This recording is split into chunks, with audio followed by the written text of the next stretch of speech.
Hello, everyone. Good morning. I'm so pleased to see so many of you here to this webinar that is sponsored by the Maryland Online Leadership Institute. Many of you know this, but we are also known as MOLLI. My name is Shinta Hernandez, and I am the director of MOLLI. I am also the dean of the MC Online and Academic Support at Montgomery College, located here in Montgomery County, Maryland. I appreciate that you are all choosing to spend your hour with us, and it's going to be a great hour. But before we get started with the webinar, let me just share a few details with you, some housekeeping, and I also want to share a bit of a history of MOLLI, and particularly for those of you who might not be familiar with the Maryland Online Leadership Institute. We are the professional development arm of Maryland Online, MOL, and just recently, MOLLI has been redesigned to include a year-round series of webinars and workshops that will help enhance your knowledge and leadership skills, specifically in online education and online education leadership. And we also wanted to develop and deliver professional development that is more focused and better aligned with the rapid changes that are happening in higher education and again, specifically in online education. So the topics that we focus on are centered on the timeliest and the most relevant of topics, and certainly including this one, all coming from a leadership lens. So we appreciate that you are here, and to share a piece of housekeeping with you all, about 10 minutes before the end of the presentation, I'm going to put into the chat a survey that I would love for you all to fill out, because we value your feedback and we take it into consideration when we're thinking about future professional development. I will also share toward the end of the webinar the MOLLI website that has information on all of the webinars and workshops for this fall 2024 semester. So I have the pleasure and the honor of introducing to you our presenter. Our presenter is Dr. Tina Parscal. She is the Associate Vice Chancellor for CCCOnline and Academic Affairs for the Colorado Community College System. In her role, Dr. Parscal is responsible for developing and implementing a strategic vision that advances CCCS's nationally recognized consortium model for online and shared course teaching and learning. And additionally, she oversees system-wide academic technologies and online services, coordinating collaboration and communication among the colleges, CCCS, Colorado Online, and CCCOnline. And over her career, Dr. Parscal has held numerous academic and administrative leadership roles in higher education, including provost and chief academic officer, dean, and faculty. She's an expert in online and distance learning, digital transformation, academic affairs, faculty development, and brings extensive experience in mentoring, teaching, and scholarship at all educational levels. Dr. Parscal serves as on several international and national boards and councils, including the Online Learning Consortium and the University Professional and Continuing Education Association. She's regularly invited to present on leadership, active learning, artificial intelligence, adult learner success, and other pressing topics in higher education. And for her outstanding leadership in digital learning, Dr. Parscal earned the Dick Johnson and Molly McGill Award from the Western Interstate Commission for Higher Education, Cooperative for Education Technologies, which in 2022. Dr. Parscal holds a bachelor's degree from Regis University, a master's degree from University of Colorado, Denver, and a doctoral degree from Capella University. So without further ado, I would like to share the podium platform with Dr. Parscal. Excellent. Thank you so much. It's so nice to see some familiar faces and names. It's great being here. It's very early here in Shinta, Colorado. It's great to see everyone. So I'm going to share my screen here. 1 second. Pull this up. All right, I think y'all could see my slides. So this morning, we're going to talk about elevating communication and engagement among online learning leaders. And I think it's a really important topic and one that's really close to my heart, because so much of what I do is about the people with whom I serve and my friends in this outstanding community of practice. Let's see here. As Shinta said, I'm Tina Parscal, and I'm with the Colorado Community College System, and I'm coming to you from La Junta, Colorado, where I am here for a summit for the Rural College Consortium. It is tarantula season here, and I will not go into great detail in case we have any other people who do not like spiders, but hopefully I'll be able to avoid them during their great migration. A little bit about the Colorado Community College System. We are the largest college system in the state of Colorado. We have over 115,000 students. We are comprised of 13 colleges with 39 locations, and you'll see all the locations as gold dots on this screen. So real quick, I want to do an audience poll. I know you all put your information in the chat. Let's see if I can pull this up here. 1 second. Let's pull up just to get a sense of the different types of roles for folks. So you should be seeing a poll that asks for the types of roles that folks in the room, and how you self-identify as an administrator, instructional designer, faculty, and others. So get just a second to give that a moment. That's great. All right, lots of administrators. A good, healthy instructional design is my discipline, so I'm always happy to be among my collaborators, instructional designers. That's fantastic. Great. All right. Well, thank you all for participating in that. So let's share the results out. You can see the results. Excellent. All right. So my leadership journey, like many of you, probably wasn't a straight line. I've held, as Shinta mentioned, I have held a number of different roles, from faculty to dean, program director, executive director, provost, vice chancellor. It's never really been a straight line. And in fact, some of the best decisions I've made was to take a step back. When I went back after being an academic dean at a small private, one of the very first online programs in the 90s, and I decided this was the path I wanted to do, but I stepped back and went into a faculty role. And then from there, I went into a program role. And one of the themes that really has resonated during this trajectory was building connections and building my community. So one of the things that really underscored that for me was about mid-career, I actually was part of a reorganization and was laid off from a position. And although that was terrifying at the moment, it really was an important professional lesson for me. And what it told me was the power of connection. Because of that, I was able to reach out to my community and let them know my situation.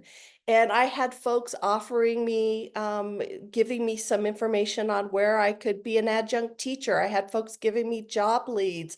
As an instructional designer, I had people wanting to collaborate and say, hey, have you thought about hanging a shingle and becoming an instructor? Do you need some contract instructional design work?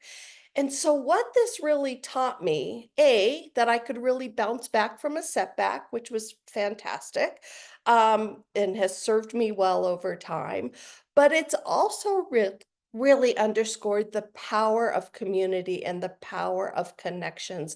And that is why one of the things that I spend a lot of time cultivating in my career is connections. And so that's one of the reasons why I think that relationships sustain us and make our journeys enjoyable and fulfilling as professionals.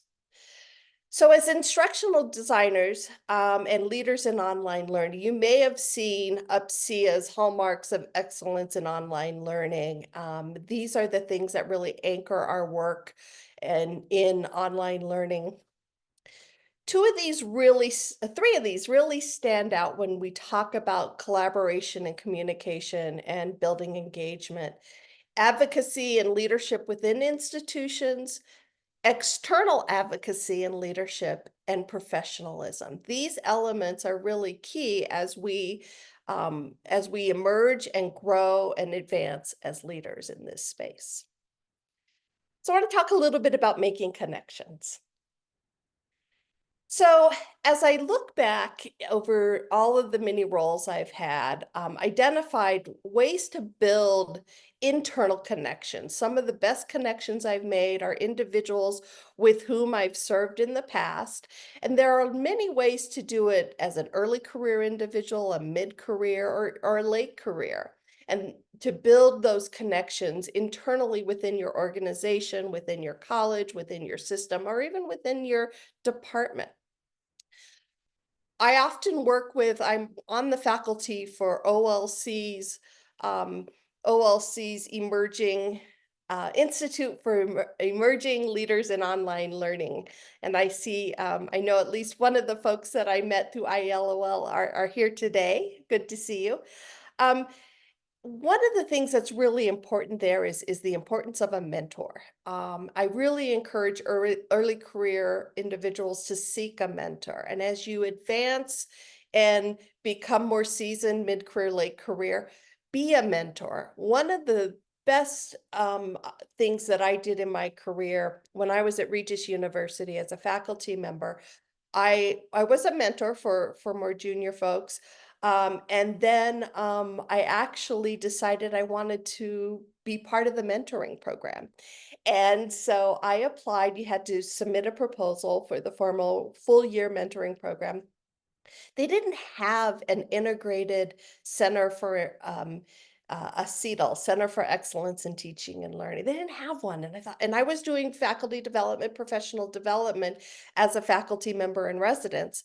And so had this idea of integrating multiple offices, and I wanted to pitch that to the provost. And I actually wanted to be paired with the associate vice president who was over the mentoring program.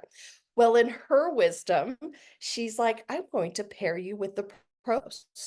So I got to spend a year as a mentee of Regis University's provost. And what was great about that opportunity was we were getting ready for a 10-year reaffirmation visit with the Higher Learning Commission. And he didn't know very much about online learning, although he had a robust online learning program. He wanted to learn more. So he was a lifelong learner. And I didn't know anything about academic affairs and certainly nothing about being a provost. So we had a wonderful year together. And had I not reached out and took that chance, and it really was a stretch assignment for me. It was really a big stretch. But it was something that I look back on and just it really served me so well even to this day.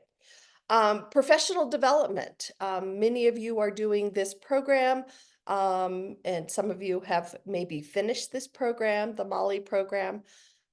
Professional development's a way to build those connections. And I encourage folks to look not only within your organization, but look for professional development opportunities across your institution. Um, if you're at a traditional campus, how can you get involved with lecture series? As Ted Lasso says, be curious. And if you're curious, you can, who knows who you would meet to be able to build that partnership. One of the things that I did mid-career was partner with our librarians, and we created a workshop together that then we were able to take out and present on nationally. So it gave me an opportunity to go to different kinds of I went to the ALA and different kinds of library conferences to be able to really broaden my network through that partnership with our librarians. Another thing that is important internally is be of service. If there's a committee to participate in, maybe they're building a task force or a search committee, get involved. The connections you build through those types of engagements will really help build your network. There we go. There are also opportunities for early career, mid-career, and late career to build your external communications. And I think these are such big fun. So regardless of where you're at in your career journey, build a network. That network has served me well. I've met amazing folks like many of you here. Um, and join associations, get involved, seek a mentor outside of your organization, participate in professional development like this, partner on projects. If you have a discipline, one of the best things that I do is I still teach. And I don't teach within my own institution. I actually teach for another institution. That gives me that broader perspective, builds connections, and it allows me to get in touch with my discipline. A lot has changed in instructional design since I did my doctoral program in it, and it was really great to kind of be able to dig into, modern theories, and research and applications. And oh my goodness, my students are just doing such fantastic work. It really, really fills my bucket. Um, Offer to be a coach to others. It's a great way to get to know organizations. If you have an area of expertise, consider publishing, presenting, or even consulting. Um, Board service. A lot of the associations and organizations are looking for volunteers. And that could be at, OLC accelerates, looking for people to plan those engagements. They're big fun. Um, but also, getting on some of the boards. Some of the boards I serve on right now are just amazing. And it really builds a network, and it also informs my organization. So what I'd like to do, because it's not all about me, is if you could put, I put here hashtags connections. What I'd love folks to do is in the chat, if you could put hashtag connections, what are some ways that you build connections? How do you build connections internally and externally? So I'd love to hear from you. So I'll pause for a moment.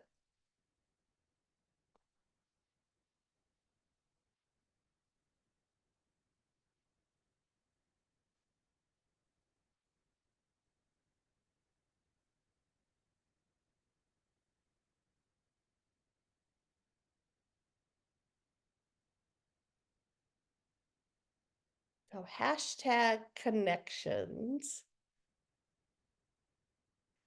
So weekly, we have advising weekly, build connections with students. Oh, I love that. Love that. Partnering with different projects. Excellent. Partner on projects. Volunteering with OLC. Excellent. IELOL. Hi, Mary Beth. Good to see you. Collaborating and getting involved in involving various stakeholders. That's so important, Carly. That is so important. IELOL, volunteer. Hi, Claire. Volunteer mentor. Perfect. Excellent. Joined a board. Excellent. Darcy, yay! Darcy and I go way back. So good to see you. We need to catch up. Excellent. So keep those coming and I'll move on. All right. So connections lead to community. So building community is really what it's all about, because that's what gives these connections meaning. So one of the things I wanted to talk about is communities of practice. And hopefully you don't hear I'm in a hotel room, so hopefully you don't hear can you hear is there background? Okay, good, good. The heater just came on. So I'm a real advocate for communities of practice, both formally and informally. Formally, this MOLLI, the Maryland Online Leadership Institute, is an example of a formal community of practice. IELOL, OLC's IELOL is another community of practice, but other associations have them as well. UPSEA, WCET, Quality Matters, love Quality Matters. Their ID Association is a great one. But I'm sure there are also some formal communities of practice within your institutions or systems. One example I'll give you is at CCCS, Colorado Community College System, we are in the process of transforming CCCOnline into MarylandOnline. I won't go into details, it's a 3-year project. But one of the things that we've discovered as we move from a centralized instructional design unit to a more distributed campus college-based instructional design unit supported by a team of central instructional designers, we discovered we needed to build a community of practice. So we've created a learning design and professional development community of practice that brings together our central team plus individuals from the colleges to share best practices, share the workload. We do some distributed workload because some of the more large, mature online programs like Front Range, Pikes Peak, they have learning designers. But Otero College, where I'm here today in La Junta, Colorado, they don't have that. So Pikes Peak, the central office, or Front Range are able to help those colleges and the faculty at those colleges through this community of practice. So it's in its 2nd year, and they've done some amazing things, including taking the Quality Matters rubric, where Quality Matters system, and creating the healthy course checklist so that we'd be able to, Darcy, that's got your DNA all over it because it's based on the good work that you've done when you were with us. There are also informal ways to do a community of practice. One of the things that our professional development group is doing is a book club. So it's very informal. They select a book and they asynchronously meet and then have a Zoom chat where they talk about the book. So it's very topical. As a system, we read together How to Be Anti-Racist by Kindy and had discussions from all levels of the organization, including the President's Council and the executive team. And we did that through building an anti-racist agenda through a community of practice and a book club. But also other informal things include, collaborating on research together. I did a collaboration with, speaking of Quality Matters, I did some research with Barbara Fry, who some of you may know Barbara when she was at University of Pittsburgh. We did some research together and built out a community where we reached out to our individuals that we're doing different kinds of projects so that they could respond to our research questions. I'm a power user of LinkedIn, and I do spend time really cultivating that because I have found that informal community of practice, particularly during the COVID times. It was really important to continue if we weren't meeting in person, and many of our conferences went virtual, needing opportunities to not lose those connections that we've cultivated. So LinkedIn's a great way to do this. The last one is the 3rd chapter. So this was born out of some LinkedIn conversations and in real life conversations with kind of more senior leaders, folks in their kind of late career, mid to late career. And we created just an informal community of practice. We're called the 3rd chapter. These are chief online learning officers. These are senior leaders in their organizations, and we meet informally and just have, coffee time virtually and share what's happening in our worlds. And because what we do sometimes, particularly as you rise in leadership, you can feel isolated. And even working on a campus in an online learning unit, although our reach is often broad, what we do is very specialized sometimes. So that feeling of isolation really exists. And so building that community out and finding like-minded folks who can share as trusted advisors really is actually quite meaningful. So what I'd like you to do now is, again, I love my chats here. So if you could put in the chat, what kinds of community of practices do you participate in? What are your communities of practice? So if you want to label it as hashtag COP, you can do that, or you can just put it in the chat. That's fine too. So would love to hear from you all about what your communities of practice are.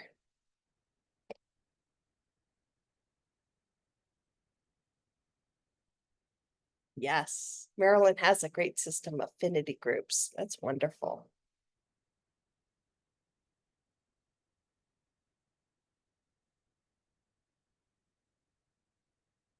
Association message boards, great.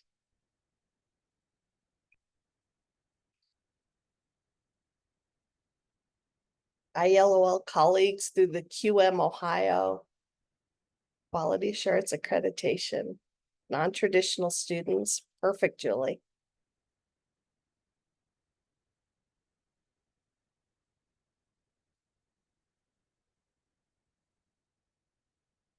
Maryland Distance Learning Association, excellent. ITC, yes, ITC is fantastic. QM, WCET, ILOL, and more. OADL, I don't know that one. Association of Distance Learning Network, NLN. Jade, if you could spell those out, I'd love to learn more. Great.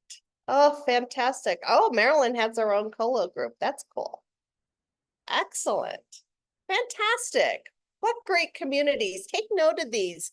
I'm certainly going to do some research. Yes, Jane, Organization of Associate Degree Nursing. Yes, our disciplines. That's a really important thing. Our disciplines, if we're faculty or we have a discipline, academic discipline, those groups are also so important to be a part of. So communities of practice are really based on community, and building a community is a key part of the work that we do as leaders in this space. Oh, let's see, let's go forward. Let me see here. Fostering engagement. Let me go back real quick here. I need to go back. Oops, oops, oops, oops, oops. Where am I going here? Hold on 1 second. Sorry about that. I got ahead of myself here. 1 second here. You're getting a little preview here of where we're headed.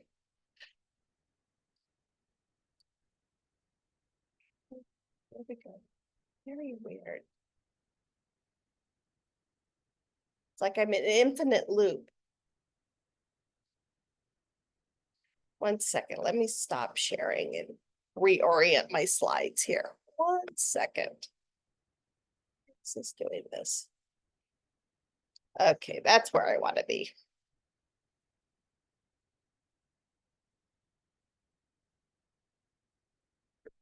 Okay, sorry about that.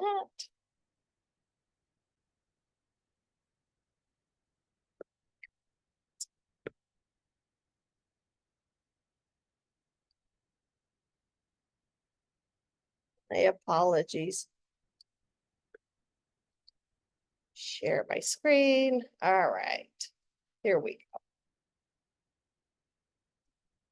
All right, I'm home. There we go. So fostering engagements. Thanks for your patience there. So as leaders in instructional design, many of you are probably familiar with the International Board of Training Performance and Instruction Standards. Those are the standards that guide instructional design. They have instructional design standards that are around, designing assessments, designing learning outcomes, etc. But there's a key component there around management, and that's really key to think about when we think about building engagement. There are also, for those of you who work for community colleges, the American Association of Community Colleges has leadership competencies, and one of their components is around collaboration. So building institutional teams, promoting team-focused culture within departments and externally and on campus is a key attribute, key competency for leaders in community colleges. So that role of building engagement is really essential as leaders in our space. So how do we engage teams? Well, research shows us that there's a number of key things that we can do to build engagement. It starts with setting a vision, articulating the vision, helping folks really identify where we're headed. What are our targets? What are our priorities? What are our values? And as leaders, it's really important to reiterate that and really let folks know and really walk the walk of what the vision is and what the values of the organization. We also can't over communicate. Engaging teams, communication is key. Building opportunities for collaborating, building trust, celebrating successes, giving individuals opportunities to grow. One of the things that I like to do is I budget for professional development for my team. I make a strong investment and I really advocate for that. And I encourage members of my team to take advantage of professional development. And it doesn't always necessarily have to be directly applied to their work. We've had folks who have done, things in project management, although that's not their key role in the organization. Having the skill set within project management is really helpful. So helping and investing in individuals' ability to grow in that way. The next one is something that I wish I was better at, the life-work balance. I think that is really essential. I did some work last year with Christy Ford from Desire to Learn on self-care for leaders. And I presented at a recent IELOL session on the importance of self-care and finding that balance. And so it's really key to model life-work balance, but also encouraging our teams to really have that life-work balance. Fostering a culture of respect, recognizing, we bring our whole selves to work, and really honoring individuals and treating them with dignity and respect. Providing autonomy for your teams, allowing your teams to be able to give them some high-level objectives and goals and constant feedback, but give them the autonomy to create how they work, create their own structure so that they are able to really, lean into their unique talents and contributions. So some ways that I've engaged online teams, one of the things I just can't say enough is the importance of communication. And it's important to have multiple layers and multiple channels for communication. Within our team, within our system, we do town halls, we do newsletters, use Slack or Teams or WebEx, the back channel, really honoring the informal types of communications, having regular team meetings. But as a leader, I think it's really important to listen actively, solicit feedback, to be able to, hear feedback from folks. We are in the process of doing our, every couple of years, we do a climate survey, a belonging survey, and take that feedback so seriously and really show and demonstrating that not only have we heard them, that we're actually, that their feedback is driving forward momentum and change. One of my favorites is show and tell, bringing the team together. We are doing such amazing work. And one of the things that is one of my goals for the year is really telling our story.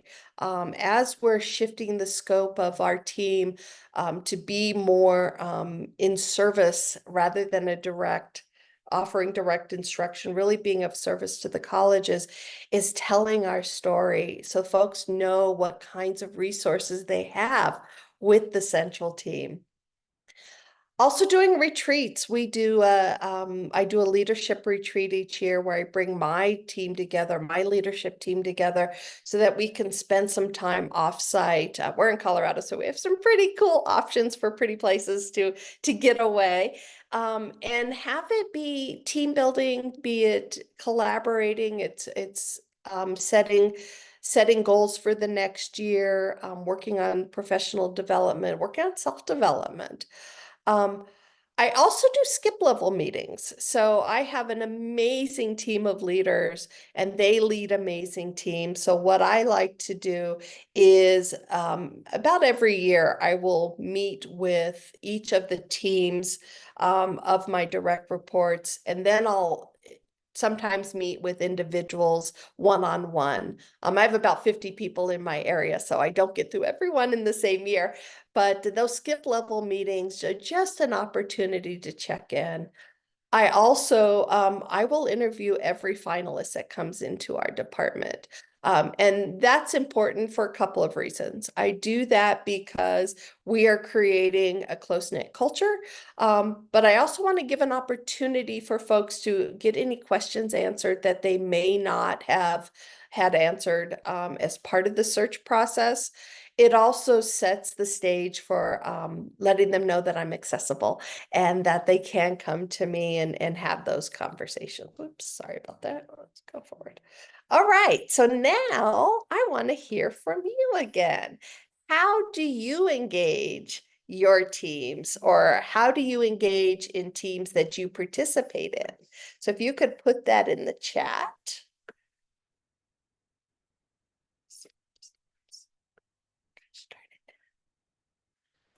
I am not on my normal setup here. Sorry about that.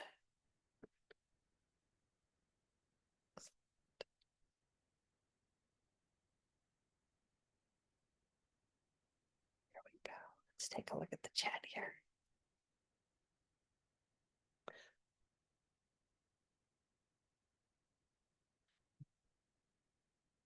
All right.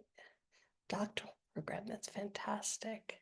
Dedicated retreat days, icebreakers, yes, so important. Yes, celebrations. Oh, and crafts, how fun. Weekly team meetings. So we're embarking so the crafts comment, we actually we're going through a new strategic planning process. So we had a fall kickoff retreat. So I had my team develop vision boards for how their work shows up in how they contribute to the new strategic pillars. And they got so creative. It's so fun. We're going to hang those up in the office so they could see how their work shows up. So my team loves crafts. They're very crafty. Vision board, yes. Department meetings, yes. Teams, we start this in fully remote times. Excellent. Great ideas. Fantastic. Awesome. So we'll keep that rolling. All right. So leadership really is fed by communication, building connections, fostering community, ensuring ongoing engagement really as leaders are just fundamental to the work that we do. And they all contribute to leading effective teams, leads to strong outcomes, not only for the individuals we serve, the institutions, the faculty, most importantly, the students in the communities that we serve. But it boils down to really being intentional around communication, building communities, fostering those connections. And not only do they help the communities and the individuals we serve, but also we get so much out of it for ourselves as leaders. And that is a sustaining thing for you as you move through your career, really working and finding that sense of community, and finding, your people, really will help to make this journey not only effective, but highly enjoyable. So with that, I'm going to open it to questions, comments, reflections.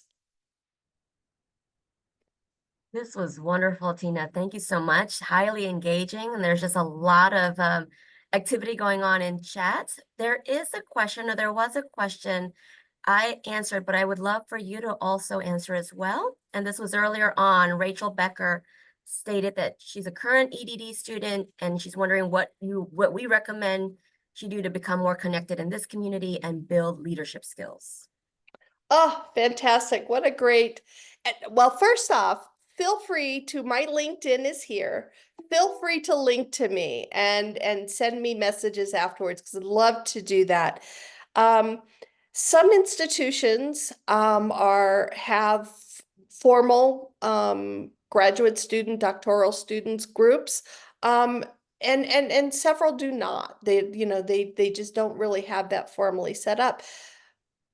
But I invite you, if your institution doesn't have it, to create it. So one of the things my students at Baker University, where I teach in the instructional design program, they actually created a instructional design student group, and they're so active and they invite other people. So similar to where we're all at here today, is they actually created a student group, and they bring folks in to share and meet folks and expand their network. See if your institution has a LinkedIn page where you could reach out to each other, or something on Facebook or another social media group. Build those connections. Also talk with your faculty and your mentors. Find out who are in their communities, and see if they can introduce you to it. Organizations like MOLLI, excellent opportunity to build that connection.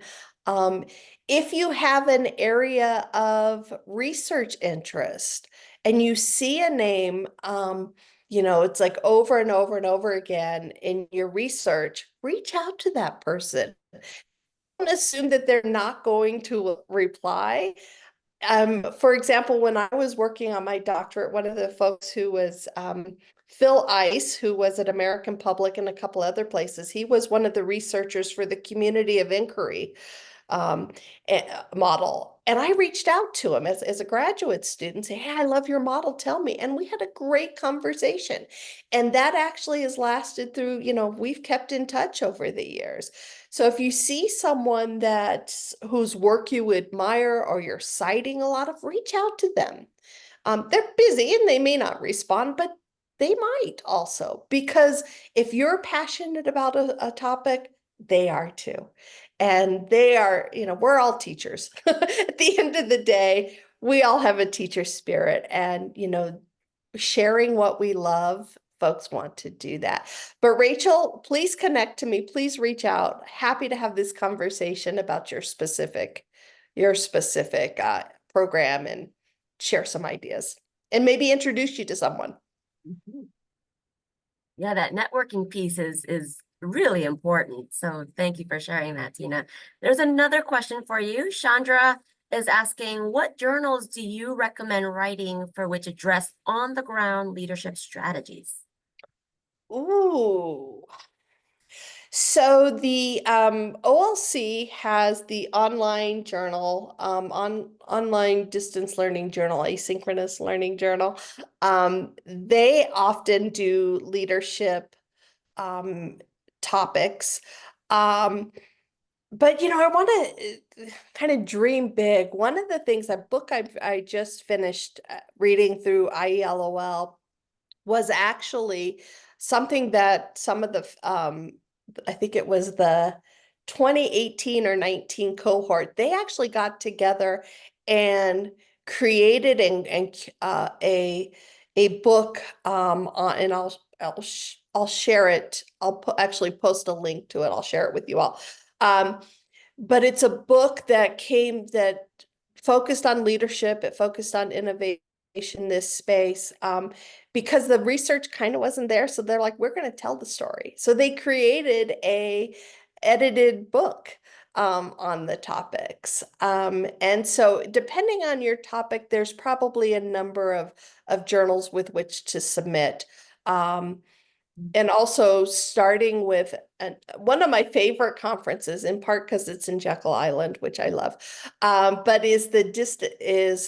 University of West Georgia does the distance administration conference every year, and they publish their proceedings. So that's also a great place. Conference proceedings is a great place to kind of start that publication journey. So those are just a couple thoughts. Excellent. Thank you, Tina. For everyone else, if you have a question, feel free to you can type it in chat, or you can raise your virtual hand and I can call on you for you to ask your question. But Tina, I have a question for you as well.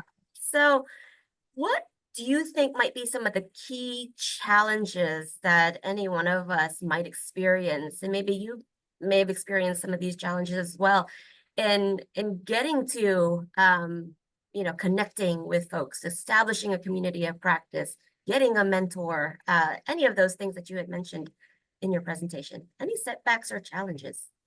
Yeah. I think the number one challenge that we all face is time. Time and cultivating it and building that momentum. One of the things that I tell my team is to set time, clear block time on your calendar to be able to intentionally do whatever professional development looks like to that individual. For some, it's building that network. For some, it's perhaps a reading. Someone, it may be, working on a research project.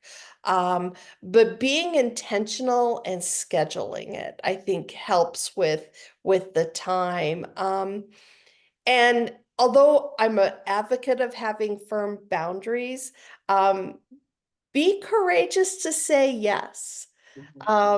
If you're offered an opportunity to serve on something at your institution, a search committee or a faculty evaluation committee or some working group on your campus or in your system, say yes. Say yes, because that will be an opportunity. It does take time, but I think the time will pay off. I think one of the things that has really helped me throughout the years is putting myself in uncomfortable positions to say, I don't know the answer, but I'm surrounded by really smart people and I'm a quick learner. I'll figure it out. And just being able to take those risks and put myself out there, it'll pay off. It'll pay off for folks. But the challenge is having the courage to, and the vulnerability to put yourself into stretch environments, to really stretch yourself and make the time and commitment to expand your network. Thank you for that, Tina. And Julie's question that she just placed in the chat is piggybacking off of that. So specifically, do you have other thoughts about leadership challenges that are unique to working in the digital learning field, which many of us here do? How long do we have, Julie? So I'll tell you what the monster under my bed is right now. So the monster under my bed has to do with federal regulations. So we have potentially on the horizon some new federal regulations. And as leaders in this space, we have insight into what those regulations might be that even like our legal counsel may not, it may not be on their radar because it's so specific to our world. And so as leaders, elevating that to folks who who can help us. So things like the attendance, the potential for taking attendance in this space. Now, we have 50,000 online enrollments a year in our system. And so how do we take attendance when we have 2,000 sections? Some of it can be automated, some of it can't be. So what does that really look like? So as a leader, those kinds of things that we are the subject matter experts in this space. So staying on top of what those emerging trends are, but also then taking it and discerning where we need to take that and to who do we need to inform and who do we need to mobilize to be able to stay in front of it. So one of the things that we did, this wasn't on anyone's trajectory at our senior leadership level. So I brought it forward, and then we mobilized all of the presidents to write a response to the Department of Education on how these proposed changes are going to impact our institutions. And so our Vice Chancellor wrote a very thoughtful email to the presidents, and then we put together a letter that went to the Department of Education. So I think that's one of the challenges, and just staying current. And I'd love to say that we've solved the is online as effective as classroom. I'd like to say we solved that. It's a perennial challenge as leaders in this space that we face. It's like, well, can you really teach science online? And having those conversations decade after decade. But again, you come back to it because although this is the water in which we swim, not everyone's swimming with us. That was a That's great question. absolutely right. Yeah, thank you, Tina. I do have a question, and it reminded you when you were talking about strategies for ensuring that collectively we become on the same page. So how do you think we can leverage technology then to improve communications between online education leaders and other higher ed leaders? What can we do in this digital space uh, through the use of technology? So I think things like I think about early in my career, we didn't have live Mhm, interactive video. This is pretty amazing. mhm. And I think it's only going to improve. So I think as online leaders, it's important to stay current in the different types of computer mediated communication that exist. And I also think about the layered approach. So finding folks where they are, meeting them where they are. I can tell you as someone who interfaces with executive leadership at the system, one page. So they may not necessarily join us for a 1 hour Zoom call, but they will read an infographic that what someone on my design team could build something, a one pager that's visually appealing that they can pull up a PDF, it's accessible, and that they can then forward on.